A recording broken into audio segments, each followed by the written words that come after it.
নমস্কার বন্ধুরা, নতুনত্ব স্বাদে আবারও একটি পর্বে তোমাদের সবাইকে স্বাগত। ডালিয়ার পায়েস কিভাবে তোমরা তোমাদের বাচ্চাকে রান্না করে খাওয়াবে চলো দেখে নেওয়া যাক। এখানে আমি একটা বাটিতে ডালিয়া নিয়ে নিয়েছি 4 চামচ মতো। এটাকে আমি জল দিয়ে পরিষ্কার করে ধুয়ে নেব।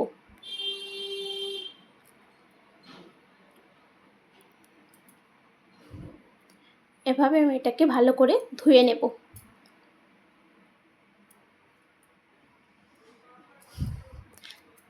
তোমরা দেখতে পাচ্ছ এখানে আমার ডালিয়াটা ধুয়ে নেওয়া হয়ে গেছে। এখানে আমি একটা প্যান নিয়ে নিয়েছি। এর মধ্যে আমি 1 চামচ ঘি দিয়ে দেব।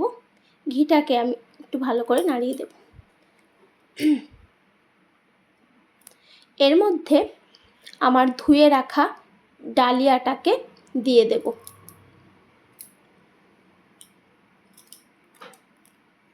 এটাকে আমি 2 থেকে 3 মিনিট মতো এটাকে ফ্রাই করে নেব।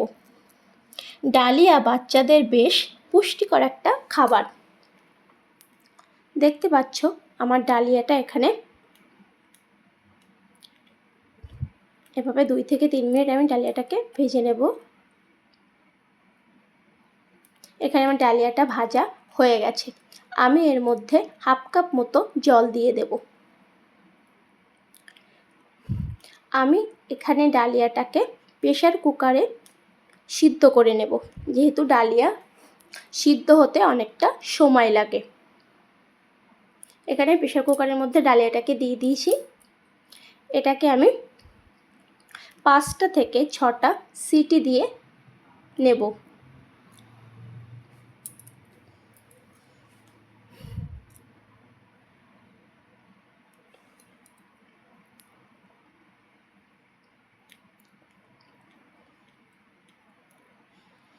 এখানে আমার ডালিয়াটার সিটি দেওয়া হয়ে গেছে। আমি তোমাদেরকে খুলে দেখাবো।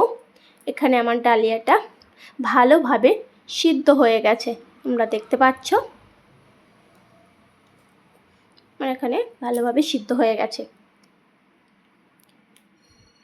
এখানে আমি একটা প্যান নিয়ে নিয়েছি। প্যানের মধ্যে ওই সিদ্ধ করে রাখা ডালিয়াটাকে আমি দিয়ে দেব।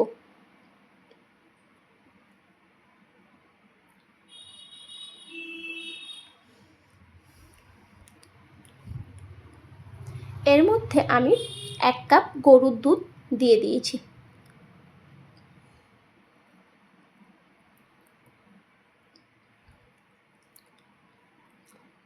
আমি দেখতে পাচ্ছ আমার ডালিয়াটা কতটা সুন্দর ফুটে উঠেছে।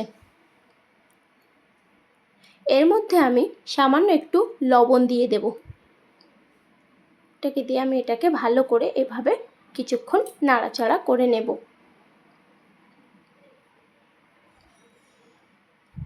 এর মধ্যে আমি 1 চামচ মতো তাল মিছরি দিয়ে দিলাম।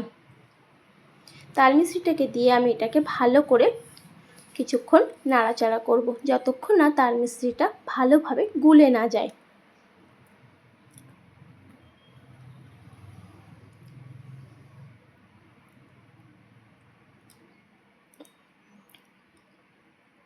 এখানে আমার তাল মিছরিটা ভালোভাবে গুলে গেছে।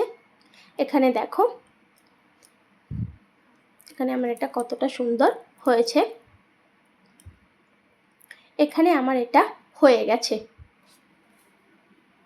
তোমরা দেখো এটা আমার কতটা সুন্দর হয়েছে। এটা আমি একটা বাটিতে নামিয়ে নেব।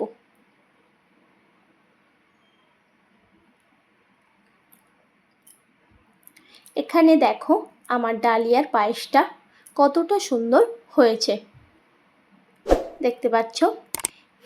এই ভিডিওটা ভালো লাগলে এরকম নতুন নতুন ভিডিও পেতে আমার চ্যানেলটাকে অবশ্যই সাবস্ক্রাইব করে দেবে।